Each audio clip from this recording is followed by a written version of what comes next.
Masarap kumain ng fishball na may masarap na Manong's Fishball Sauce. I-try nyo na ang 3 ways Manong's Fishball Sauce. Para sa ating masarap na suka, kailangan natin ay vinegar, water, calamansi juice, fish sauce, liquid seasoning, sugar,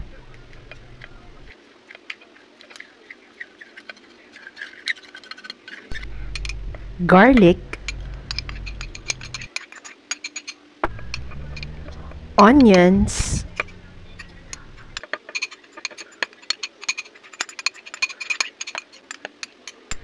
cucumber,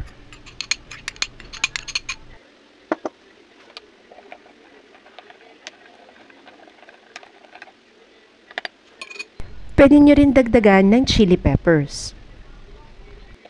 Haluin lang yan na mabuti and iset aside.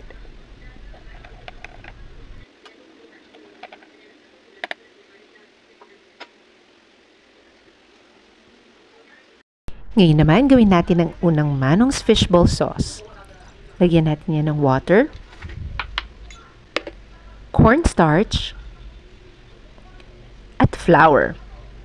Ngayon, tunawin muna natin ang flour at cornstarch sa tubig.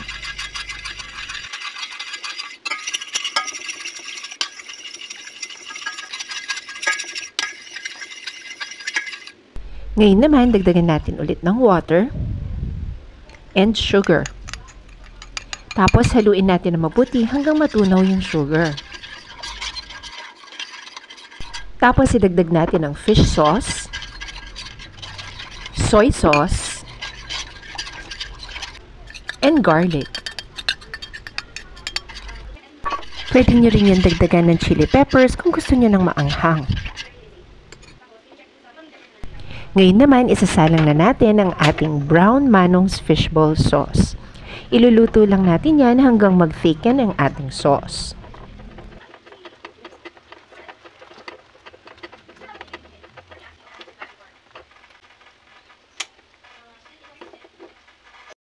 Pag medyo malamig na, pwede na rin natin yan ilipat sa isang lalagyan.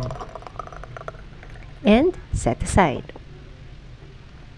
Ngayon, gawin naman natin ang ating red Manong's Fishball Sauce. Lagyan na natin yan ng water, flour, cornstarch, and i-mix din natin yan para matunaw ang flour at cornstarch.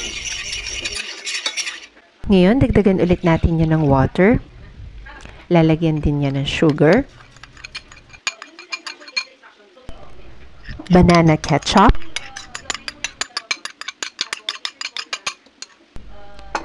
fish sauce, soy sauce, and pwede nyo rin yan lagyan ng chili peppers kung gusto nyo ng maanghang.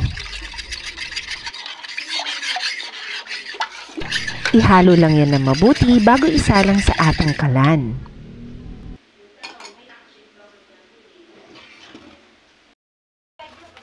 Ngayon, pwede na natin yan isalang dito sa kalan.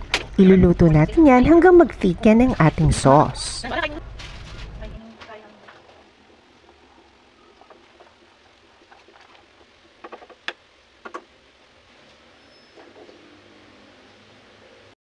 Palamigin lang natin yan ng konti at pwede na natin ilipat dito sa ating lalagyan.